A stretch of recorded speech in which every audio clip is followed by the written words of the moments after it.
Welcome to Nandigama news. నియోజకవర్గంలో జరిగిన ప్రధాన వార్తలను నందిగామ టీవీ మీ ముందుకు తీసుకొచ్చింది. ఓకే కన్నా రికార్డు.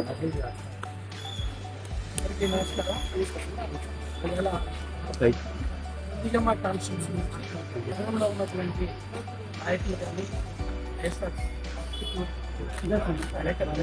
అభివృద్ధులు కానీ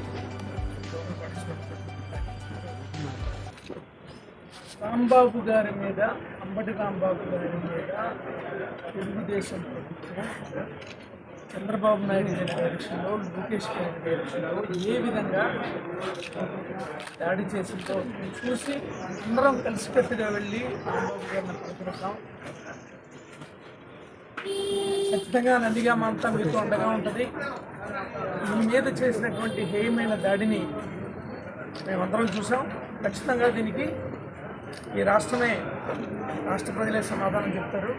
కాబట్టి మనం ఖచ్చితంగా కలుద్దామని అంటే ఇంకా వచ్చి అందరినీ కలిసి ఉండేలాగా ముఖ్యమైన నాయకులతో ఎలా రాంబాబుని కలవడం, ఖచ్చితంగా ఎలాంటి పరిస్థితులు వచ్చినా, ఏ విధంగా కుటుంబ సభ్యుల మీద, కుటుంబం మీద, వ్యక్తిగతంగా వ్యక్తుల మీద దాడి చేసినా కానీ మేము పార్టీ తరపునే ఉంటాం.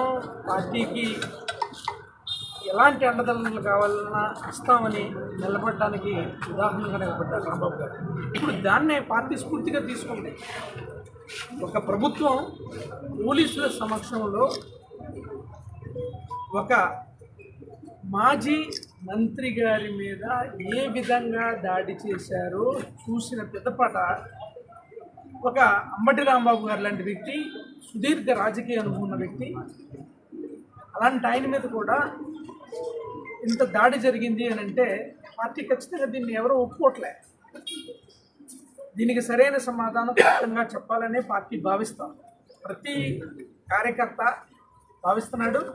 అలాగే విద్యులైన వాళ్ళు, అసంత సంస్కారం ఉన్నవాళ్ళు, చదువుకున్న వాళ్ళు కూడా ఈ రాష్ట్రంలో అసలు శాంతి భద్రతలు ఉన్నాయా లేదా, చట్టాలు ఉన్నాయా లేదా, రక్షించాల్సినటువంటి వ్యవస్థలనే అడ్డుగా పెట్టుకొని వాళ్ళ సమక్షంలోనే 7 గంటల పాటు ఒక మాజీ మంత్రి మీద దాడి చేసినటువంటి చర్యని ఈ రాష్ట్రం మొట్టమొదటిసారి చూసింది.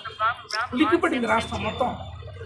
ఒక మాజీ మంత్రి గారికి ఇంతటి జరిగితే సామాన్యుడు ఎంత, ఎలాంటి పరిస్థితులు ఉన్నాయి? దీనికి కొనసాగింపుగా ఇబ్రహీంపట్నంలో జోగ్ గారింటి మీద ఏం చేశారో కూడా చూసామా. ఇది తెలుగుదేశం పార్టీకి మండలంలో కానీ వాళ్ళు ఏదైతే వివాదం చేశారో ఆ వివాదం మీద కదా మాట్లాడారు, రాంబాబు గారు మాట్లాడారు కదా. మరి అలాంటప్పుడు మీరు చెప్పొచ్చు కదా. మీరు ఈ రాష్ట్రంలో వైఎస్ఆర్ కాంగ్రెస్ పార్టీ శ్రేణుల్ని, రాంబాబు గారు లాంటి వాళ్ళని రెచ్చగొట్టే విధంగా బ్యానర్లు పెట్టింది మీరు, ఆ వివాదాన్ని తీసుకొచ్చింది మీరు. దాని మీద మాట్లాడితే ఏ విధంగా మీరు మీ పార్టీ శ్రేణుల్ని, ప్రభుత్వం ఉన్నాం కాబట్టి పోలీసులు అడ్డం పెట్టుకుని వచ్చి చేశారో అంతా గమనించారు. దీంట్లో తెలియదు ఏంటి, ప్రజలకి మొత్తం మీద తెలియదు ఏంటంటే చంద్రబాబు నాయుడు గారికి దేవుడి మీద భక్తి కానీ గౌరవం కానీ లేదనేది సుస్పష్టంగా తేలిపోయింది.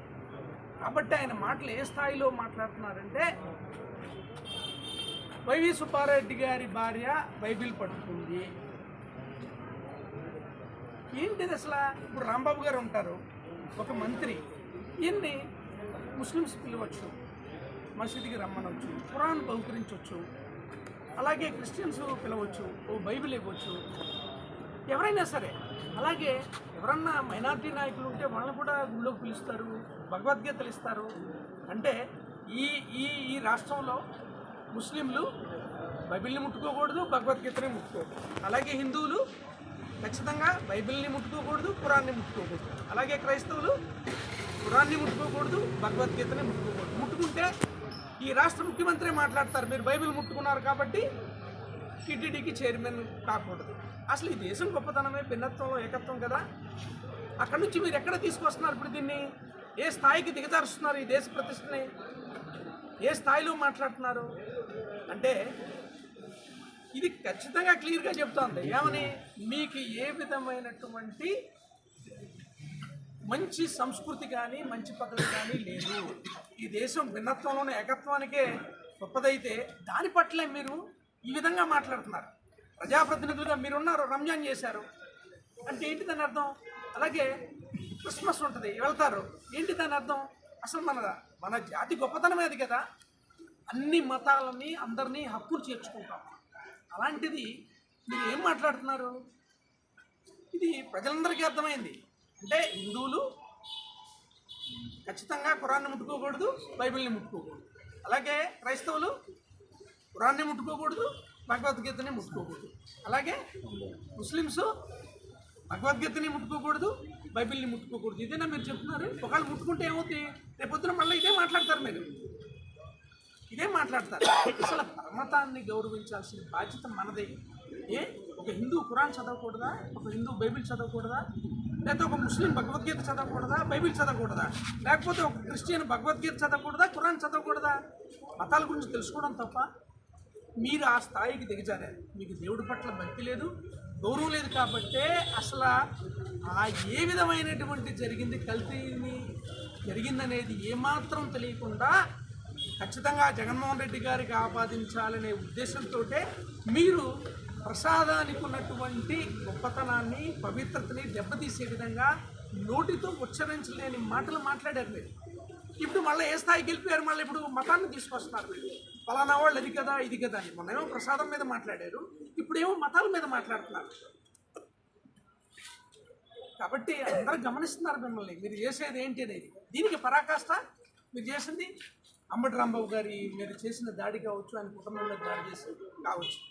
చివరికి ఏమైంది? అది బూమరాంగ్ అయింది. దీనికి ఖచ్చితంగా మూల్యం చెల్లించుకోవాల్సిన పరిస్థితి మీకు వస్తాయి. ఆ రోజులు త్వరలోనే దగ్గరలో ఉన్నాయి.